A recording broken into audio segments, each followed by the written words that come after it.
Hey everybody, welcome back to Stones River National Battlefield. I hope you've been following our coverage as we've gone around the battlefield, from the initial actions and setting up the battle to the slaughter pen, out into the Confederate movement toward the road and the Union reinforcements, to Hell's Half Acre and Hazen's Brigade Monument, to here on the other side of the line. Let me explain real quick. So far, because the Confederates started fighting first, they were able to dictate where the main battle is going to take place. So far, we have been close to the Union right and center this whole time. But here on the Union left, so we've gone all the way up, a couple of miles away from the main part of the battlefield, we hadn't seen much. Rosecrans had sent a division, Van Cleves, with plans for more across Stones River, which is off in the distance there, with plans to launch that attack, but that will be disrupted. But he's going to leave a brigade, I think it's Price, he'll correct me if I'm wrong, over here, sitting here alone in case the Confederates really make a threat over here. But eventually, after the fighting on the 31st, and after a lull on New Year's Day, it's going to re-erupt on January 2nd. And by then, there are more Union troops over here and Confederate troops coming. So let's unpack this one. Let's tie up the battle and talk about what it meant in the aftermath with Chief Ranger here at the battlefield, Jim Lewis. All right. So we're this last day of the battle, and as Gary said, we have a day where there's not much going on, January 1st, 1863. But one of the key things that happens on that day that leads us to what happens here is on the evening of January 1st, Horatio P.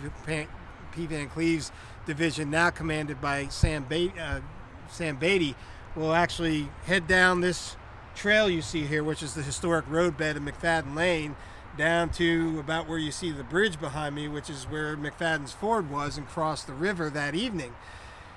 On the morning of January 2nd, 1863, General John Breckinridge, commanding the Confederate forces on the east bank of the Stones River, will go out and conduct his own reconnaissance.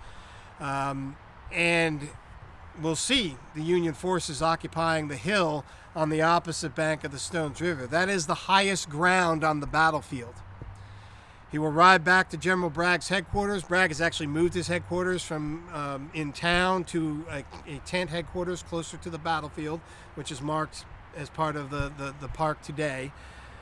And it's there that once Bragg absorbs what Breckinridge has to report, that Bragg will make probably one of the most talked about, parsed, and controversial decisions of the Battle of Stones River, because he will order Breckinridge to attack and take that hill. And those of us that know what comes after that, realizing that it's not going to work out well for the Confederates, sometimes have a tendency to blame Bragg for making that decision. I, however, do not. Tactically, Bragg's decision is sound. If you mean to stay here and fight the Battle of Stones River, you cannot allow the enemy to occupy the highest ground on the battlefield and put his artillery on it. Bragg knows this, and that's why he gives the order. Where I part company with Bragg, and what ties January 2nd to December 31st, is the reason why Bragg feels like he has to order that attack. Bragg's original plan, when he moved here to Middle Tennessee, called for him to have the option to, if he can't hold here in Murfreesboro, to fall back to the Elk and Duck Rivers, which he ultimately will do, and try to keep the enemy penned up here in Middle Tennessee and away from Chattanooga, which begs the question, as Bragg begins to realize he's not winning the battle the way he thought he was on the 31st, why not just simply fall back and hit the reset button? Well, it's because on the evening of the 31st, Bragg sent a telegram to Richmond, and for all intents and purposes, that telegram declared victory. So Bragg feels like he has already promised victory and cannot send as I like to say, can't send another telegram later saying, I was just kidding, because he's likely to lose his job.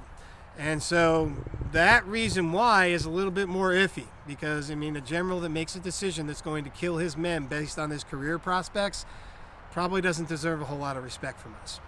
Okay?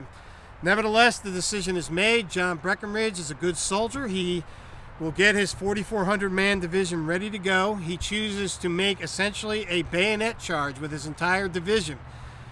He's going to withhold the beginning of that attack until 4 o'clock in the afternoon to allow the fading light to interfere with Union artillery, which he saw become coming into position here along the west bank of the Stones River where we're standing, and also preclude the possibility of a counterattack should he be successful.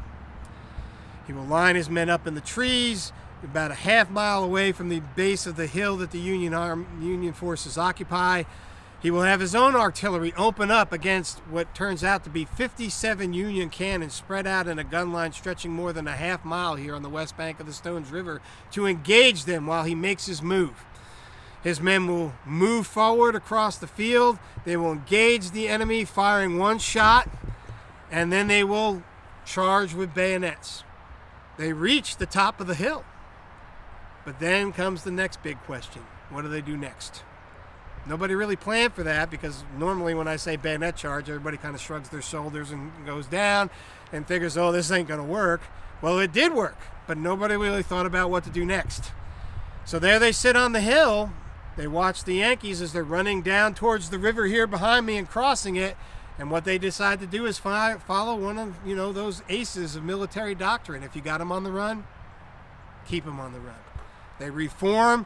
They start heading down, pursuing the Union forces that are retreating.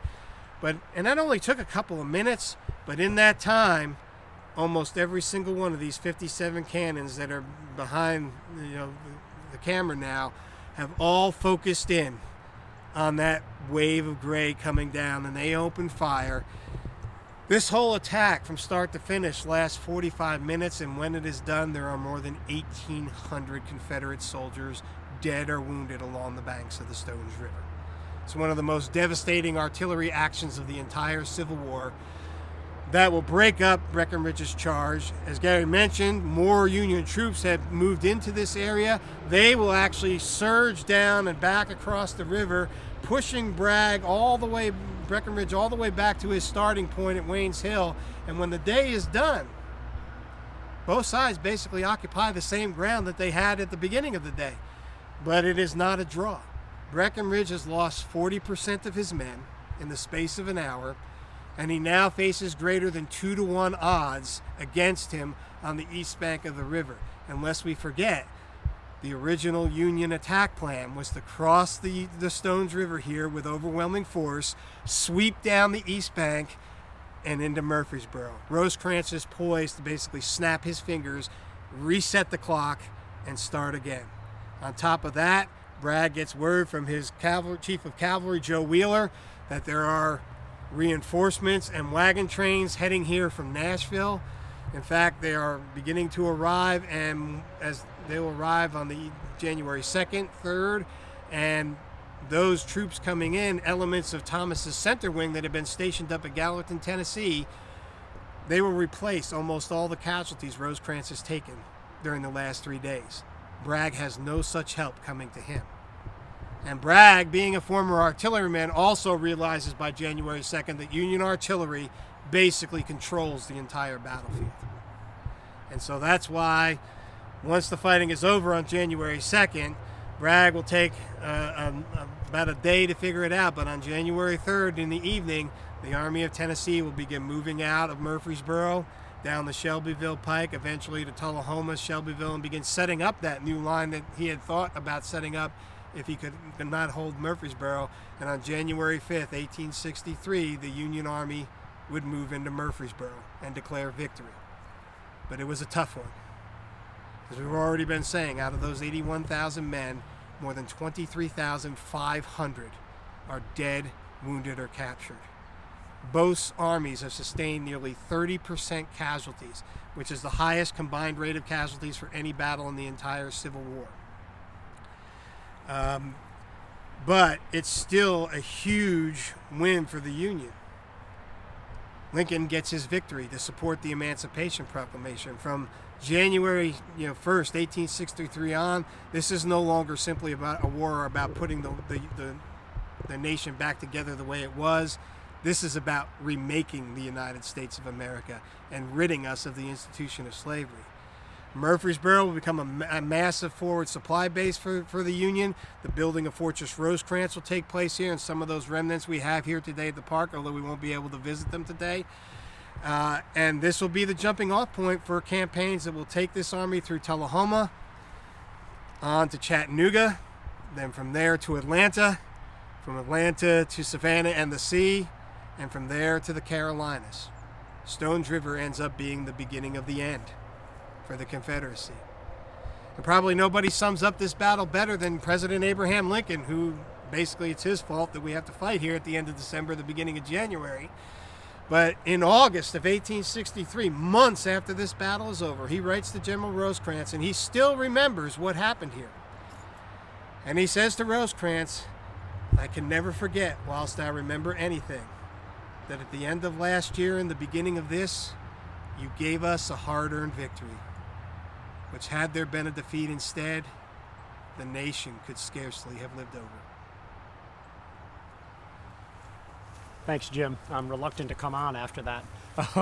But, when you talk about the cost of the victory, Jim already talked about the terrible casualties that were here, but I just want to say that again, imagine being on this battlefield and you suffered practically 1/3 loss and killed, wounded, captured, or missing.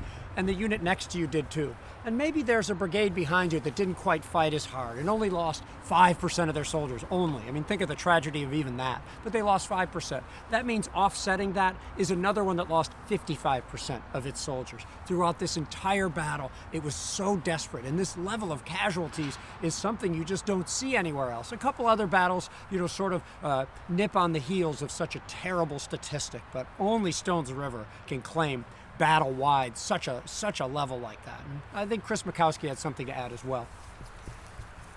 Jim mentioned that Braxton Bragg had sent a message off to Richmond saying, like, hey, I basically declared victory.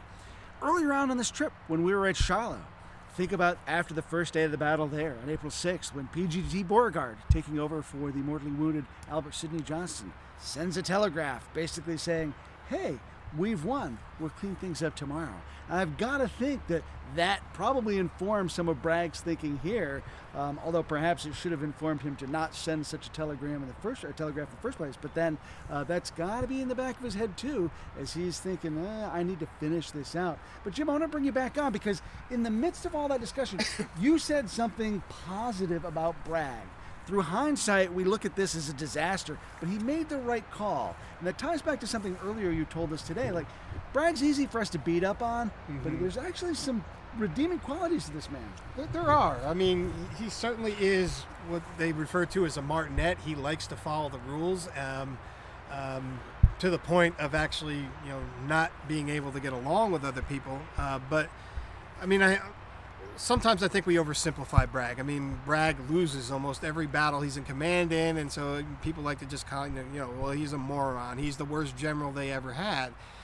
Bragg was actually, in my mind, he was a very poor tactical commander. He could not make good decisions and make them stick on a battlefield. Part of that is in his inability to create a team spirit within his army, which ain't easy given the people he has working under him.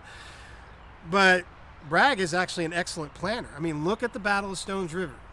Bragg lays down a plan, sends out his orders, really does nothing for the rest of the battle except for send some reinforcement to Hell's Half Acre and stuff like that.